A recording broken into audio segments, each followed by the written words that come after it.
அந்த பாதிக்கப்பட்ட குடும்பத்தாருக்கு அரசு வேலை அப்படின்னு தாவேக அரசு பண்றது அதிகாரத்தை துஷ்பிரயோகம் பண்ற அதிகார முறைகேடு அப்படின்னு அண்ணன் சீமான் கண்டிச்சாங்க.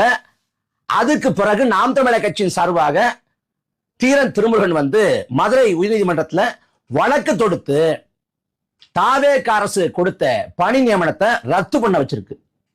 இப்ப தாவேக அரசு வந்து நாங்க உச்சநீதிமன்றம் போறோம் அப்படிங்கிறாங்க. உச்சநீதிமன்றம் போறது அப்புறம், ஆனா நாம் தமிழர் கட்சி அதிகார முறைகேடு என்று உரைத்தது.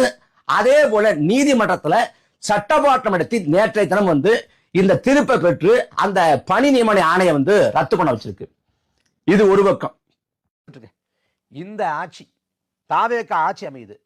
ஆட்சி அமைஞ்ச உடனே கையெழுத்து போடுவீங்கல்ல, அந்த கையெழுத்துக்கள்ல கரூர்ல இறந்து போன பாதிக்கப்பட்ட குடும்பத்துக்கு வந்து அரசு வேலை அப்படின்னு முதல் கையெழுத்தாக போட்டுக்கலாம். இல்ல முதல் வாரத்துல நான் முதல்ல கரூர்ல போய் பாதிக்கப்பட்ட குடும்பத்தாரை பார்த்துட்டு வந்துடுறேன், அதுக்கு பிறகு மற்றதை ஆரம்பிக்கலாம் அப்படின்னு போயிருக்கலாம். 50 நாட்கள், ஏறக்குறைய 1.5 மாத காலம் கரூரை பத்தி நீங்க பேசவும் இல்லை, கரூருக்கு போக முயற்சி எடுக்கவும் இல்லை, அரசு வேலை தர்றேன் அப்படின்னு எந்த முன்னெடுப்பும் செய்யல.